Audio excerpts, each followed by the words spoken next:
My name is Myra Spencer. I'm 36 and I've stitched up strangers at 3 times of Holland's back. In the morning without my hands ever shaking. A year after my divorce, I was finishing a shift near the maternity ward when my ex-mother-in-law spotted me by the elevators. Carol Bishop had a way of smiling that looked like a door closing. She walked right up, smug as Sunday, and said it loud enough for the nurses to hear. Leaving you was the best decision my son ever made. Now he has a baby boy with your best friend. 6 years of being called the broken one packed into a single breath. I didn't flinch. I just looked at her, calm as a flatline, and said, "Is that what you believe?" 5 minutes later, a man neither she nor my best friend expected walked through that door. And the one name nobody wanted written down was about to be read out loud in a courtroom. Welcome back to Calm Drama Stories, where calm women face loud cruelty and the truth takes its time. But it never misses. If a quiet kind of justice is your thing, settle in. Drop a comment telling me where you're listening from and be sure to subscribe. Let me back up 5 minutes because the smile came before the man did. It was a Thursday near the end of a 12-hour shift and I was handing off a chart to a night nurse named Theo. The maternity wing sat one hallway over from the emergency department where I'd worked and I'd cut through it 100 times without thinking. Carol was there visiting? Of course she was. Paige had delivered 3 weeks earlier and the whole Bishop side of town had been parading through with balloons and casseroles. I knew that. I'd braced for it. What I hadn't braced for was Carol planting herself in my path like she'd been waiting all afternoon. She looked me up and down, taking in my scrubs and my tired eyes, and her chin lifted. That was when she said her piece about her son and his baby boy and my best friend. Thea went still beside me. A passing aide slowed her steps and I felt my own thumb find the thin gold watch on my wrist, the one that had belonged to my grandmother, and press against its face the way I'd done since I was a girl, waiting out something I couldn't change yet. I didn't raise my voice. I'd learned a long time ago that the loudest person in a room is rarely the one holding the truth. Is that what you believe?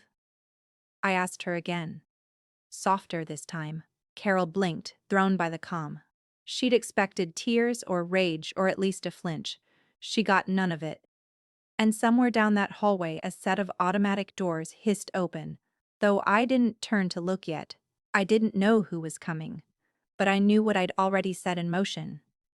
Here's the thing you should know about me before the rest of it makes sense. I grew up in a farm town in southern Ohio, the kind of place where everybody's business is everybody's gospel. My mother cleaned houses. My father drove a feed truck until his back gave out. I worked 2 jobs through college and another 2 through medical school, and I learned to keep my head down and let my work speak. That was the whole of my philosophy for most of my life. Do good work quietly, and the truth will sort itself out. People will see who you really are. I believe that the way some people believe in luck. It made me good in a trauma bay, where you don't get to panic and you don't get to explain yourself. You just fix what's in front of you and move to the next. The smell of the place, that clean cotton and antiseptic smell that clings to everything in a hospital, used to settle me the second I walked in. It meant I was somewhere I was good, somewhere nobody had ever once called me broken. I could run a code, set a shoulder, talk a frightened kid through stitches, all without my pulse climbing. But that same instinct, the one that made me steady under pressure, had a shadow side. I carried things alone. I didn't ask for help. And when people started telling a story about me that wasn't true, I did the worst possible thing a quiet woman can do. I trusted that staying quiet would be enough. The hospital was the one place left where nobody dared call me hollow. The rest of my life by then was a different story. I married Mark Bishop when I was 28. He was charming in a way that made strangers feel chosen. He remembered names. He shook hands like he meant it. Half the county would have vouched for him, and for the first few years so would I. We wanted children. We tried for a long time and nothing happened. And the not happening sat in our house like a third person at the table. After about 2 years, I did what any doctor would do. I suggested we both get tested. Simple blood work, a basic workup, the kind of thing I ordered for patients all the time. Mark refused. He laughed it off at first, then got sharp about it. He said bishop men didn't have those problems. He wrapped it in a little speech about faith, about how we should leave it in God's hands. I pushed once, I pushed twice, and then I let it go. Because you cannot drag a grown man into a clinic, and because I still believed silence was a kind of patience, I went and got tested by myself. My results came back completely normal. I remember sitting in my car in the clinic lot, reading the paper, relieved and confused at the same time. If it wasn't me, then what was it? I didn't have an answer. I couldn't force one. And the longer I went without one, the easier it became for the people around me to write their own. By then, Mark had already started saying things, quiet things, to his mother first, that maybe the problem was me, that maybe I just couldn't. I didn't know yet how far a quiet lie can travel when the right person decides to carry it. Carol Bishop ran the women's circle at her church, the way a general runs a campaign. She'd buried her husband young and raised Mark alone, and somewhere in those hard years, her son was proof she hadn't failed. He was perfect because he had to be. If he wasn't, then what had all that sacrifice bought her? So, when Mark whispered that the trouble was probably me, Carol didn't question it for a second. She picked it up and she ran. It started small. A sympathetic sigh at a potluck, a hand on someone's arm, a lowered voice. Poor Mark. He wanted children so badly. Then it grew teeth. At a church supper that fall, she introduced me to a visiting pastor's wife with a look of practiced pity. "This is Myra," she said. "My daughter-in-law. She's a doctor, you know. Such a shame about the children." The woman gave me a sad, knowing nod, and I understood that whatever story had been told about me, it had already arrived ahead of me. I stood there in my good dress holding a paper plate, and Carol patted my hand, like I was the one who needed comforting. Then she said the things she'd go on saying for years, the things she said the way other people say grace. Some women just aren't built for it. She smiled when she said it. She believed it. That was the worst part. She wasn't being cruel on purpose. She was repeating what her son had handed her, polished and certain, and she had no idea the words were a lie, wearing her own voice. I drove home that night and didn't say anything to Mark. I should have, but I was still waiting for the truth to sort itself out. Paige Dolan had been my best friend since we were 15. We met in a high school chemistry class and stayed close through everything that came after. My move away for school, her string of jobs that never quite stuck, 2 states and a dozen years. She was the one I called when my father died. She stood up at my wedding in a green dress and cried during my vows. So when the church talk started getting to me, Paige was who I leaned on. She'd come over with wine and let me vent, and she always knew the right thing to say. Or so I thought. Looking back, every comfort she offered had a hook in it. "You're so accomplished, Myra. Maybe that's just not your path. Mark adores you. Don't let his mother get in your head. You don't need a baby to be whole." Kind words. All of them. But they always landed on the same bruise. They always reminded me of the thing I supposedly lacked. I didn't notice then how often her eyes drifted to Mark across the room, or how she'd started knowing things about his schedule that I hadn't told her. I was too busy being grateful to have one person who didn't seem to be judging me. She'd sit on my couch in my own living room and tell me I deserved better, and I'd nod, never once thinking she meant she deserved my life. People like Paige don't take what's yours all at once. They borrow it piece by piece, until one day you look up and it's gone, and they're standing in it like they were always meant to. I trusted her completely. That was the second mistake I didn't know I was making. Mark filed for divorce on a Tuesday. I came home from a shift to find a manila envelope on the kitchen counter and his closet half empty. He didn't even wait to tell me himself. By the weekend, he'd moved into Paige's apartment across town, and the story had already been written for me. The version going around was tidy and cruel. Myra was cold. Myra was married to her job. Myra couldn't give him children, and a man wants a family, doesn't he? Carol made sure every pew heard it. Paige, my Paige, said nothing to correct it. The two people who'd known me longest let me become a cautionary tale, and I didn't fight it. Because fighting felt like proving them right. I didn't post a word online. I didn't call a single person to defend myself. I went to work the next morning and said a teenager's broken arm and told him he'd be fine, and he was. And that felt like the only true thing I did all week. If you've ever swallowed a lie about yourself just to keep the peace, to keep a family, a friendship, a reputation you'd spent years building, then you know exactly what that tastes like. It tastes like blood you're not allowed to spit out. Stay with me here, because this is where I started to understand something.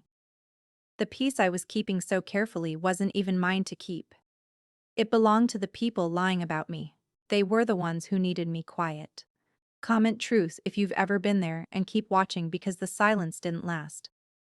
I want to tell you about the day a hospital board taught me that some things are worth getting loud about. The story stopped being about my marriage the day it walked into my hospital. I'd been in line for years to lead the emergency department. I'd built the trauma protocols half the county now ran on. The job was as good as mine, and everyone knew it. Then the whispers found the credentialing committee, not the truth. There was no truth to find, just the shape of it. Dr. Dargry. Spencer's personal life is unstable. There are questions about her judgment. Did you hear about the divorce? About what her husband's family says? One board member, a man who golfed with Mark's uncle, started asking pointed questions about my fitness to lead under stress, as if I hadn't spent a decade staying calm while people bled out on my table. When the position was announced, it went to someone with half my hours and none of my protocols. They told me I was a strong candidate. They told me it was a difficult decision. They did not tell me the real reason, but I'd grown up in a small town. I knew the sound of a verdict dressed up as a compliment. That was the night something shifted in me. A lie about my body had cost me my marriage, and I'd let it because I thought enduring it was the decent thing to do. But now, the same lie was reaching into the one place I'd never let anyone touch. My work, my name, the thing I'd bled for. I sat in my car in the hospital lot, the same way I'd sat years before reading my normal test results. And I realized the silence I'd been so proud of had a price tag, and someone else had been quietly running up the bill. A nurse I trusted gave me the name of a lawyer named Ruth Calloway. Ruth's office was above a hardware store, and she had reading glasses, pushed up into gray hair, and a way of looking at you like she was already 3 moves ahead. I told her everything. The marriage, the church talk, the board, the job I'd lost. She listened without interrupting, which lawyers rarely do, and when I finished, she set down her pen.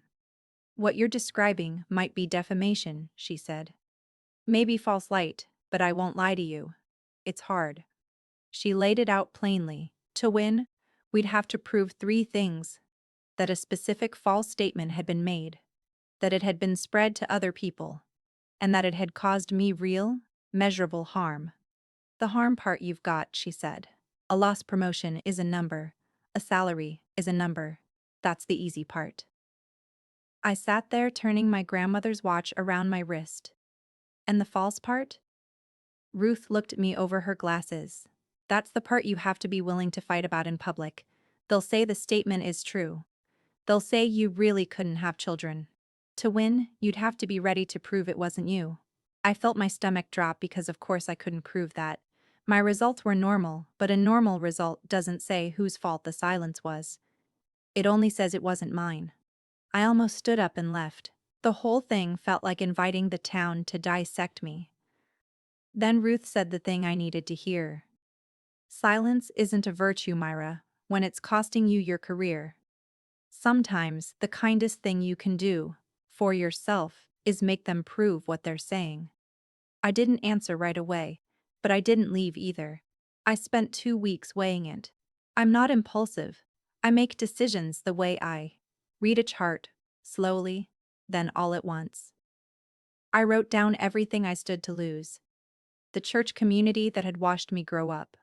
My standing in a town that already half believed the worst. The way people would talk, calling me bitter, calling me cold, saying I was the kind of woman who sues her ex-husband's family out of spite. I knew exactly how that story would go because they'd already written most of it. But then I wrote down the other column. My name, my work, the truth, and the simple fact that I had done nothing wrong and was being punished for it anyway. I kept coming back to one thing. I wasn't doing this to hurt Mark. If I'd wanted to hurt him, I'd had a year of chances. I was doing this so a hospital board would stop believing a story that wasn't true. So that the next time my name came up in a room I wasn't in, it came up clean.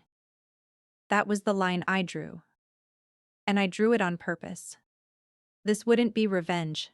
Revenge is loud and hungry and never satisfied. This would be the truth. Said once in a place where it counted. By someone who'd finally decided she was done carrying a lie that belonged to other people. I called Ruth on a Monday morning before my shift. I told her I was in. Good, she said. Then let's make them say it under oath. I hung up and walked into the trauma bay, and had the steadiest day I'd had in a year. Turns out a made-up mind is its own kind of calm. Ruth drafted the complaint over the next few weeks. It named the specific statements, the dates, the witnesses, who'd heard them. It laid out the lost promotion, the salary difference, the documented harm to my professional reputation. Reading it was strange. My whole quiet humiliation organized and numbered and turned into something with weight. When it was filed, the news moved through town faster than any ambulance I'd ever ridden. Myra Spencer is suing the bishops. Carol was incandescent. She told the women's circle I'd become vengeful and godless, that grief over my empty house had turned me cruel. She doubled down on every word she'd ever said, which, though she didn't know it, was exactly what Ruth had hoped she'd do.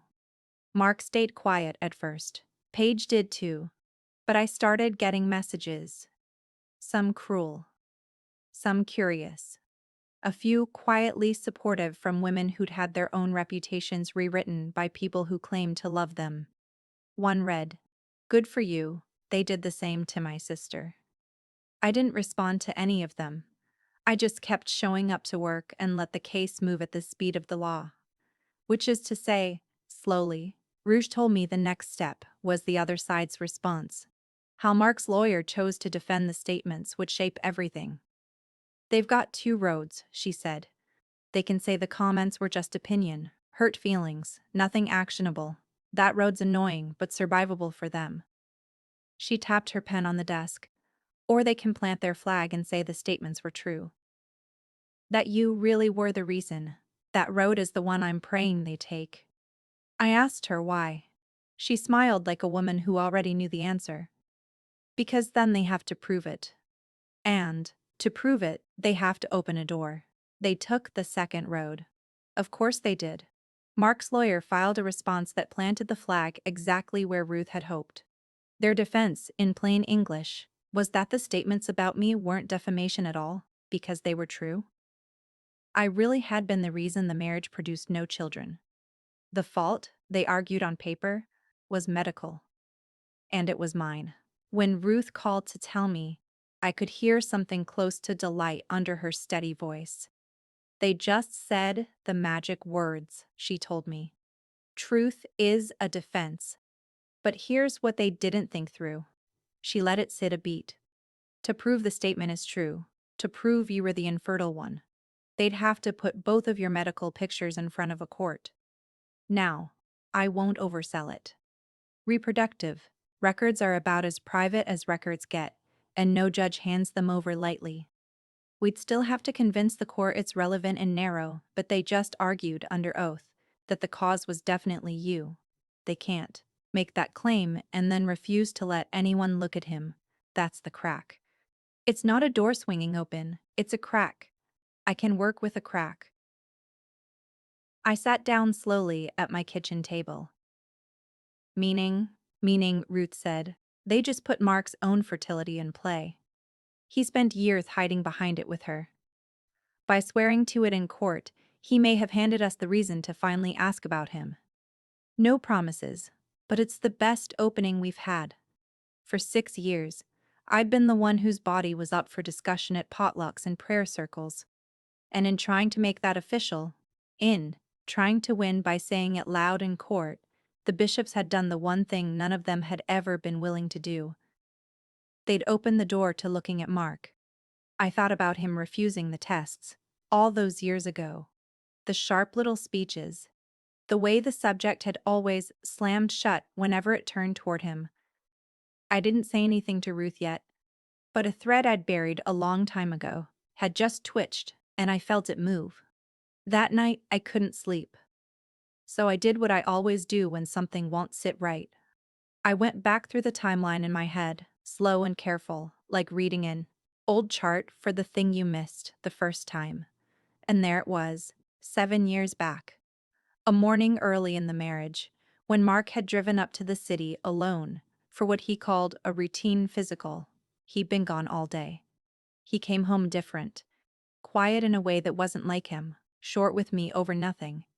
And he'd poured himself a drink before dinner, which he never did on a weekday. I'd asked if everything was okay. He'd said the doctor was a quack, and the whole trip was a waste, and he changed the subject so hard it left a mark. And here was the part that kept me staring at the ceiling. After that day, he never mentioned getting tested again. Not once. Before the city, he'd at least pretended to take the question seriously. After it, the subject was simply closed. And somewhere in that same stretch of weeks, the first whispers about me began.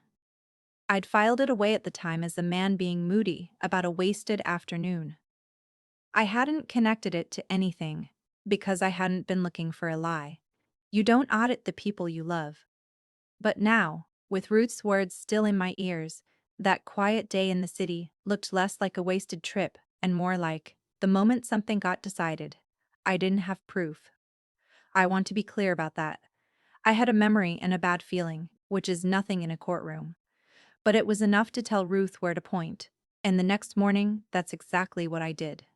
Ruth listened to my story about the trip to the city without writing anything down, which I'd learned meant she was paying close attention. When I finished, she was quiet for a moment. On its own, that's nothing, she said. A memory of a bad mood. But it's a reason to ask the right question. She explained what came next. Because the other side had put my fertility at issue, and because they'd argued the cause was definitely me and not him, Ruth could ask the court to compel the production of Mark's own relevant medical records. If he wants to claim it was you, she said, the law lets me ask to see whether it was him. That's how this works. You can't open a door halfway. She filed the motion the following week. Mark's lawyer fought it hard, and I understood then that I'd touched something real, because nobody fights that hard over nothing. They argued privacy. They argued relevance. They argued anything that might keep that one folder closed. The hearing got scheduled, and I had to sit with the not knowing, which for a person like me is its own special torture. I'm used to ordering a test and getting an answer. This was different. This was asking a judge for permission to even look. I went back to my shifts and set bones, and read scans, and tried not to think about a folder I'd never seen sitting in some city clinic's archive that might say everything or might say nothing. Ruth told me to be patient. Courts move slow on purpose, she said. It gives the truth time to stop being scary. I wasn't scared of the truth. I'd never been scared of the truth. I was scared they'd find a way to keep me from it. Before the judge would rule on the motion, Ruth needed me to sign a verified complaint. A sworn version of everything, each statement, each date, each witness attested to under penalty of perjury. She set it on the desk between us, a thick stack with little colored tabs marking every place my name went. Read all of it, she said. Then sign only what you know is true. So I read it, every line. The potluck, the pastor's wife. The exact words Carol said at the church supper, the ones about how some women just aren't built for it, the board meeting, the salary I lost. Reading my own quiet years laid out in numbered paragraphs did something to me. It made the lie look as flimsy as it actually was. I picked up the pen Ruse handed me, and I noticed the smell of the room. Not the clean antiseptic of my hospital, my old hiding place, but paper and ink and dust from the hardware store below. For years, that hospital smell had meant safety, the one place no one called me hollow. Now here I was, somewhere else entirely. Somewhere I'd had to walk out into the open to reach, and I wasn't hiding anymore. I pressed the pen to the line. The thin gold watch slid cool against my wrist as I wrote. And I thought of my grandmother, who used to say that patience isn't waiting. It's knowing the right moment when it comes. This was the moment. My signature went down clean and certain, the steadiest thing I'd signed in a year. When I lifted the pen, it was done. The complaint was verified. The motion was live. Whatever was in that folder in the city, the machine to find it was now running, and I was the one who'd started it. Ruth gathered the pages and squared them on the desk. "Now we wait for a judge," she said. I nodded. For the first time, the waiting didn't feel like helplessness. It felt like a fuse. The ruling came on a gray afternoon in the middle of a slow shift. Ruth called, and I stepped into the supply closet to take it, surrounded by gauze and saline, my heart doing the thing it never did at work. "The judge granted it," she said. With limits, but she granted it. She walked me through it carefully, the way she walked me through everything. Because the defense had affirmatively claimed the infertility was mine. The court found that Mark's own relevant fertility records had become, in the judge's words, presumptively discoverable. Not automatically public, not a free-for-all. The records would be produced under a protective order, reviewed first by the lawyers and the court, used only as the case required. "It's not a guarantee of anything," Ruth said, ever careful. "We don't know what's in the file. Maybe there's nothing. But they can't keep it shut anymore." I stood in that closet and let out a breath I felt like I'd been holding for 7 years. Across town, I later learned, the news landed very differently. Mark's lawyer reportedly asked for a private meeting the same day. Carol called Ruth's office twice and was told politely that the attorney couldn't speak with her. And for the first time, the people who'd spent years deciding what was true about my body went a little pale at the thought of a court deciding what was true about Mark's. I didn't celebrate. I want you to understand that. I didn't text anyone, didn't smile to myself in the mirror. I finished my shift, charted my patients, and drove back to my apartment alone. But that night, I slept the whole way, through for the first time in months because I knew the folder was coming. And I knew that folders, unlike people, don't know how to lie. The first sign that something was wrong, on their end, didn't come from Mark or Carol. It came from Paige. She texted me out of nowhere after a year of silence. "Please don't do this. Think about the baby." I read it 3 times. We hadn't spoken since the divorce. She'd taken my husband and my life and never once reached out. And now suddenly she was begging me to stop a lawsuit that, on its face, had nothing to do with her. That was the part that snagged. The suit was between me and Mark and Carol. It was about words said about my body, about a job I lost. Why would Paige, who'd supposedly won everything, be frightened of it? Why would a woman holding the baby and the husband and the house be texting her ex-best friend at midnight asking her not to dig? People who beg you to stop digging usually know what's in the ground. I'd learned that the hard way over the past year. I didn't answer her. I just sat with the question, turning it over, feeling the shape of something I couldn't see yet. Here's what I'd figured out by then, and what I want you to hear if we've ever been the calm one in a storm. The people most afraid of the truth are rarely the ones it's supposed to land on. I wasn't angry at Paige. I was curious, bone deep, wide awake curious. If a quiet woman finding her spine is your kind of story, hit subscribe so the next part finds you. And tell me in the comments where you would have stopped because I almost did, twice. But Paige's text didn't make me want to stop. It made me want to keep going. A frightened person had just told me, without meaning to, that there was more in the ground than I knew. The folder came 8 days later. I want to be precise about how, because it matters. I did not see it first. I couldn't have, and I wouldn't have. I'm a doctor, and there are records I have no right to touch. Not my ex-husband's, not anyone's. That's the law, and it's a good one. The records went to Ruth through the proper channel under the protective order the judge had set. She read them with the other side's lawyer present, the way it's supposed to work. Then she called me and asked me to come to her office, which she'd never done before. I knew before I sat down. She had the careful face people get when they're about to hand you something heavy. 7 years ago, she said. Mark went to a clinic in the city, the one you remembered. She slid a single sheet toward me, just the line that mattered. The rest blacked out under the court seal. The diagnosis was a word I'd written on charts 100 times. Azoospermia. No measurable sperm. Mark had been told in plain clinical language that he could not father a biological child. 7 years ago, the same week he came home moody and changed and quietly closed the subject forever. The same stretch of weeks the whispers about me began. I sat very still. Ruth watched me. The way you watch a patient after you've told them the scan results. I didn't cry and I didn't shout. I just felt something enormous and quiet rearrange itself inside me, like a bone going back into joint.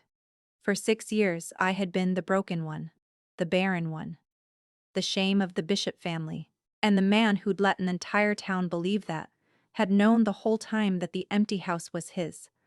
I drove home with that single sheet of paper folded in my bag, and I didn't turn on the radio. I expected to feel triumphant. I'd braced for that, even worried about it, because I didn't want to become a person who's happy about someone else's ruin. But triumph never came. What came instead was something stranger and sadder. Grief, almost. 6 years of my life had been spent absorbing a wound that was never mine. Every pitying look at church, every some women just aren't built for it. Every night I'd lay awake wondering what was wrong with me, what I'd failed to give, why my body had supposedly betrayed the marriage. All of it had been a story Mark wrote to cover a truth he couldn't face about himself. He'd handed his shame to me and let me wear it in public for years, and his mother had pinned it on with both hands. I sat in my car in the lot outside my apartment, the way I always seem to end up sitting in cars at the turning points of my life. And I said something out loud to nobody, the same thing I'd said to Carol in that hospital hallway. Is that what you believe? Only now I understood what I'd been asking all along. I'd asked it of a woman so certain I was broken, and the answer, the real answer, had been sitting in a sealed folder in a city an hour away the entire time. I wasn't broken. I never had been. The relief of that didn't arrive like fireworks. It arrived like a long exhale, like the first full breath after months of shallow ones, and underneath it, a new question was already rising, one I couldn't push back down. Here was the question, and I couldn't unask it once it formed. If Mark could not father a child 7 years ago, if the clinic was right, if the diagnosis held, then the baby boy Carol had bragged about in that hallway, the son Mark was parading through the maternity ward, the child he'd left me to go make with my best friend, could not be his. The arithmetic was brutal, if not quite simple. A man with that diagnosis almost never fathers a child the natural way. Not impossible in some rare cases, but vanishingly unlikely without treatment. Mark had never sought, which left a contradiction too big to ignore. Either the clinic had been catastrophically wrong, which happens, but rarely, or the baby everyone in town believed was Mark Bishop's son had been fathered by someone else. I wasn't going to pretend I knew which, but I knew it was a question that needed a real answer, not a rumor. And suddenly, Paige's midnight text made a horrible, perfect sense. Please don't do this. Think about the baby. She wasn't worried about my lawsuit hurting Mark's feelings. She was worried about what a courtroom full of medical records might force into the open. Because Paige knew something the rest of the town didn't. She knew whose baby it actually was. I want to be careful here about what I did and didn't do, because it matters to me that I did this right. I did not go digging into the baby's records. I had no right to, and I wouldn't have. The child was innocent in all of this, and I have never once wished that child anything but well. What I had was a contradiction, sitting in plain sight, created entirely by the bishop's own defense. They'd sworn the infertility was mine. The record said it was Mark's, and a healthy baby boy across town said someone was lying about something much bigger than a marriage. I called Ruth. I think there's more in the ground, I told her. She didn't even pause. Then let's let the court find it, not us. The court. The man who'd walked into the hospital room that day, the one I told you about at the very start, had a name. Daniel Reyes. I didn't know him then. I learned about him the way I learned everything in this story. Slowly, properly, through the channels that don't lie. It turned out that during the months Paige and Mark were getting together, while Mark was still telling the world his wife was the broken one, Paige had been involved with someone else too. Daniel. A quiet man, by all accounts, who'd been led to believe the relationship was more than it was. When she chose Mark, Paige had cut Daniel off completely, blocked his number, never told him she was expecting, never breathed a word about a due date or a hospital. She gambled that he'd simply disappear, that he'd never connect the dots. But the timing hadn't sat right with him, and he'd kept asking quiet questions of the few people they'd both known. That very morning, one of them had let the hospital and the date slip.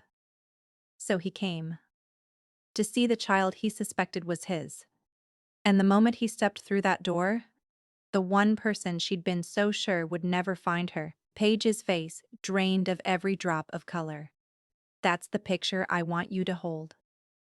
Carol, smug by the elevators, certain her son's perfect life had proven me worthless, and 5 steps behind her, walking into the maternity room, the living proof that the perfect life was built on the same kind of lie they buried me under for years. I didn't engineer that moment. I didn't even understand it when it happened. I just smiled at Carol and asked if that was really what she believed. And then a door opened and a stranger walked through it. And a whole house of lies started quietly coming down without my lifting a hand. Daniel, it would turn out, had questions a court could answer. And in a town where everyone had been so sure they knew the truth about my body, the truth about everyone else's was about to get its day. Mark knew. That's the thing I keep coming back to. The thing that turns this from sad to unforgivable. He'd known for 7 years that he couldn't father a child.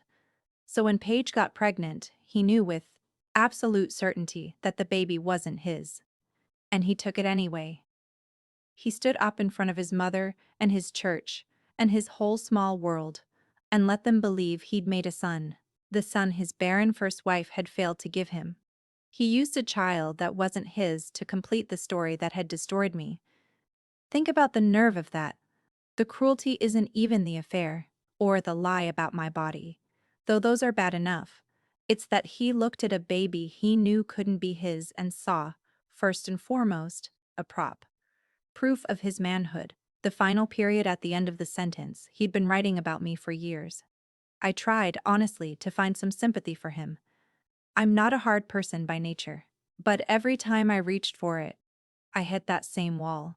He'd had 100 chances to tell the truth and quietly let me go. Instead, he'd built a monument to a lie and put a real child on top of it. When Ruth told me Mark's lawyer had gone quiet, no more motions, no more fight. Just a request to discuss resolving the matter. I understood why. Mark wasn't afraid of losing the lawsuit anymore. He was afraid of what the lawsuit would say out loud in front of everyone about the son he'd been showing off. He'd spent 7 years controlling the story. And for the first time, the story was about to get away from him completely. Carol came to see me before the hearing. She showed up at my apartment on a Sunday in her church clothes, and I almost didn't open the door.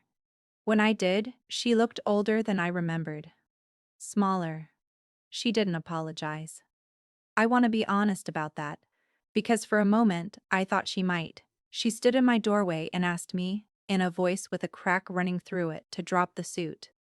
Not for Mark, she said. For the family, for the baby, for the name.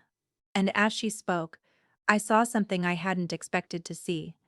I saw a woman who'd been lied to by her own son for 7 years, a widow who'd poured everything she had into one boy, and built her whole self around the certainty that he was good. She hadn't spread those cruel words because she was evil. She'd spread them because Mark had handed them to her, polished and certain, and she had loved him too much to ever doubt him. For one breath, standing in my own doorway, I felt for her. She was human. She'd been used, too. But then she said it again, the line she'd carried for years. Except this time it came out as a plea instead of a pronouncement. Some women just aren't built for it, Myra. Why drag everyone through the mud over it? And I understood that even now, even standing on the edge of the truth, she'd rather protect the lie than let go of it. Sympathy is not the same as surrender. I could see her pain and still refuse to carry her son's shame one more day. Carol, I said quietly, go home. The mud was never mine. She left without another word, and I closed the door and I didn't feel cruel. I felt finished. Mark's lawyer offered a settlement, a quiet one. They pay a sum, issue a private retraction to the hospital board, make my professional record clean again, if I agreed to seal everything and never speak of it. Ruth laid the offer on her desk and watched me. It's a good deal on paper, she said. You'd get your name back, the board would hear the truth. You could walk away with everything you came for. She wasn't wrong. It was, by the numbers, a win. Everything I'd said I wanted. My reputation restored. The job back in play. And all I had to do was let the truth get whispered in a back room and then locked in a drawer forever. While Carol kept saying her line at church, and Mark kept showing off a son who wasn't his, and the story about the broken doctor stayed half alive in the corners of town, where private retractions never reach. I thought about it for a long time. Then I told Ruth no, not out of spite. I want to be clear because the difference matters. I didn't refuse because I wanted to watch Mark burn. I refused because a private truth was just a quieter version of the same lie. For 6 years, they'd said it about me, out loud in churches and at potlucks where everyone could hear. The correction had to live in the same place. Not a whisper, not a sealed drawer. The truth said once where it counted. In front of the same people who'd believed the lie. I'm not going to whisper an apology for a wound he handed me. I told Ruth, I'll say it once where it counts, and then I'm done carrying it. Ruth capped her pen and smiled. Then we go to court, she said. Wear something you can breathe in. The hearing was held in the county courthouse on a bright, cold morning. I'd expected to be nervous. I'd run 1,000 codes without my hands shaking, but this felt different because this time the thing on the table was me. The room filled in a way that told you everything about how small towns work. 2 members of the hospital board, there to see what they'd been wrong about. Several women from Carol's church circle, the same ones who'd nodded along to her pity for years. Carol herself, rigid in the second row. Mark beside his lawyer, pale and sweating in a suit that no longer fit him right. And Paige near the back, holding herself very still with a quiet man named Daniel, sitting 2 rows behind her whose presence she could feel without turning around. I sat at Ruth's table and felt the whole architecture of the past 7 years, gathered in one room. For 6 years these people had been the audience to my humiliation. They'd watched a woman get quietly branded and said nothing, or worse, repeated it. Now they were the audience to something else. That's the part I'd insisted on, the part Ruth understood. The lie had been public. The truth had to be public too, in front of the same eyes. Or it would never really undo what had been done. I wasn't there to scream. I'd decided that weeks ago. I was there to let the truth stand up in the light and be counted with witnesses, on the record. In the one kind of room where saying something false under oath has a cost. The judge took her seat. The room went quiet. And I felt my grandmother's watch, cool and certain against my wrist, ticking out the moment I'd waited 7 years for. Ruth didn't raise her voice once. That's what I remember most. She built it the way you build a diagnosis, one finding at a time, calm and unhurried, until the conclusion was the only one left standing. She established the statements, the dates, the witnesses. Carol's own words repeated at potlucks and prayer circles, that some women just aren't built for it. She established the harm, the lost promotion, the salary, the documented damage to my name. Then she addressed the defense's own claim, that the statements were true, that the infertility was mine, and she asked the court to consider the records the defense had forced into the case by making that very argument. Under the protective order, only the necessary line was read. 7 years ago, Mark Bishop had been diagnosed at a city clinic with a condition that made fathering a biological child medically impossible. The room changed temperature. I watched the church women turn to look at Carol, who had gone the color of paper. Then, Ruth, gentle as anything, laid the contradiction on the table, the one the bishops had built with their own hands. The defense had sworn the empty marriage was my fault. The records said it was Mark's. And there was, by the family's own loud account, a baby boy. She noted that the question of that child's paternity had become relevant to the support and custody matters now before a related court, and that genetic testing in that proceeding had not supported Mark's biological paternity. She said it plainly, without drama, the way you'd read a lab value. And that was when Mark stood up. "That's not, you can't." His voice cracked across the courtroom. The judge told him to sit. Carol was on her feet too now, saying my name like an accusation, saying it couldn't be true, saying I'd twisted everything. The two of them, loud and unraveling, while I sat perfectly still at the table and said nothing at all. Carol turned on me then. The way drowning people grab at whatever's nearest. Her composure was gone. Her church supper certainty cracked wide open, and out of the wreckage came the only word she had left. Some women just aren't built for it. She cried, pointing a shaking finger across the room. Some women just aren't. She couldn't even finish it the second time, and I stood up slowly, because I'd waited 7 years, and I wasn't going to rush this. I didn't shout.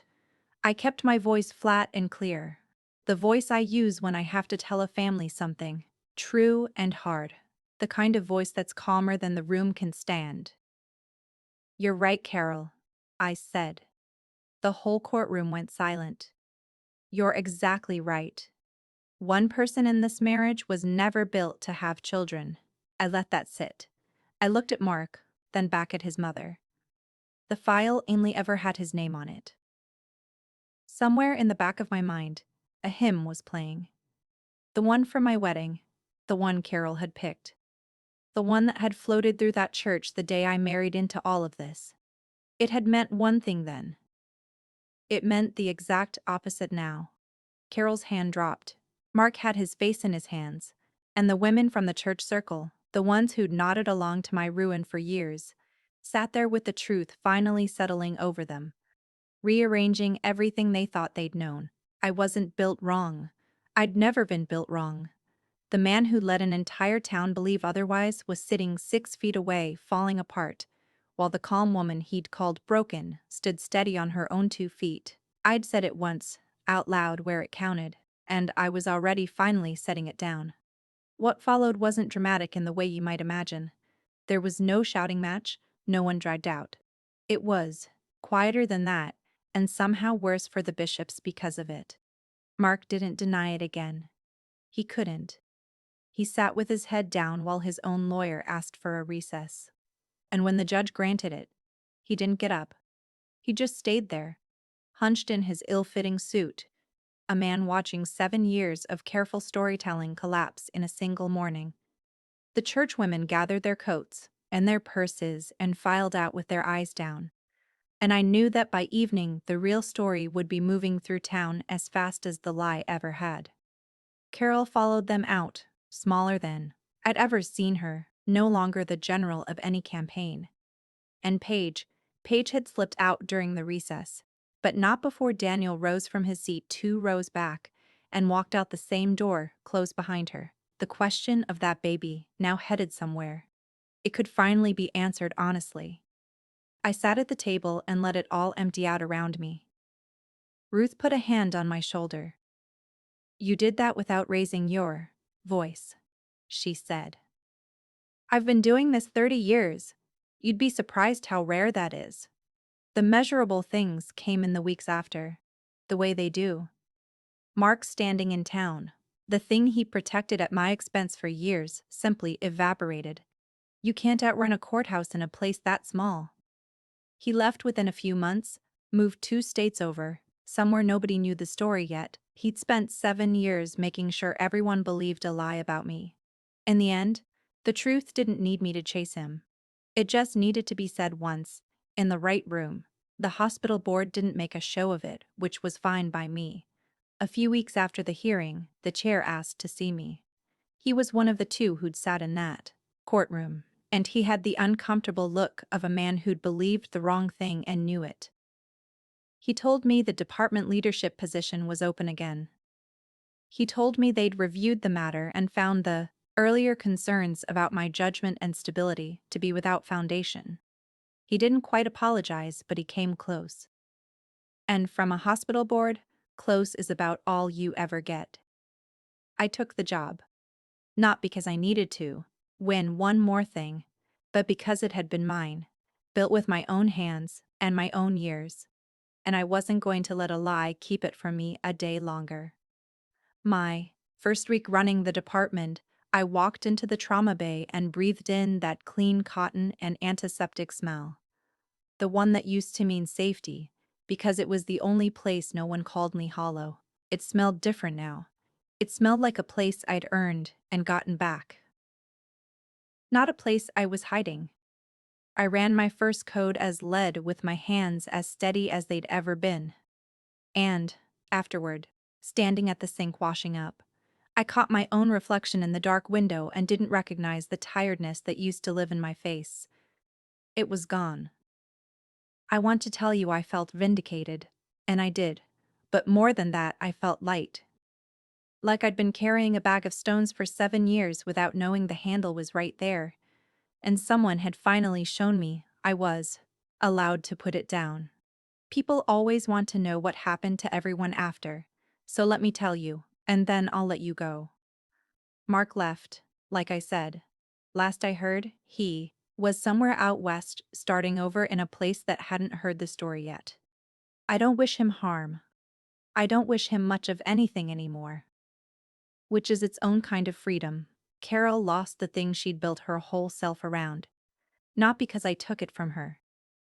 I never said a word against her at that church. But because the truth about her son was simply too big to keep out of a town that size. The women's circle she'd ruled for 30 years quietly moved on without her. I heard she stopped going. I felt a small, real sadness about that. The sadness you feel for someone who chose the lie right up until it took everything. Paige and Daniel worked out the matter of the baby through the courts, the proper way. And I hope for that child's sake, they found something steady on the other side of it. That little boy didn't ask for any of this. Paige and I never spoke again. Some friendships don't break. They just turn out never to have been what you thought, and you set them down with the rest. As for me, I kept the job, kept the apartment, kept the watch on my wrist. I didn't file anything more. I'd gotten what I came for. My name was clean, and the truth was standing up on its own, and that was enough. There was one more thing I did, and then I was done. I wrote Carol a short note, not a long one, not an angry one. I'd thought about her standing in my doorway in her church clothes. A woman who'd been lied to by her own son and chose the lie anyway. And I found I didn't want to carry any anger toward her into the rest of my life. Anger is just one more bag of stones, so I kept it simple. I won't carry your son's lie anymore. I wrote, you shouldn't either. That was all. I didn't expect a reply, and I didn't get one. But writing it closed something. I slid my grandmother's watch off my wrist that night and held it for a minute, thinking about what she used to say, that patience isn't waiting. It's knowing the right moment when it comes. I'd waited 7 years for the right moment. It had come, and I'd met it. And now the time that Watch had been counting wasn't borrowed against some future reckoning anymore. It was just mine. the whole quiet rest of my life. Finally, entirely mine. If you take one thing from my story, let it be this: the truth doesn't shout and it doesn't chase. It just waits, patient as a watch for the day someone finally stops being afraid and asks the right question out loud. That's my story. 6 years of a name that was never mine, and one quiet question that brought the whole thing down. If you've ever been told you were the broken one, let this be your sign to stop carrying it. Tell your truth where it counts and then set it down.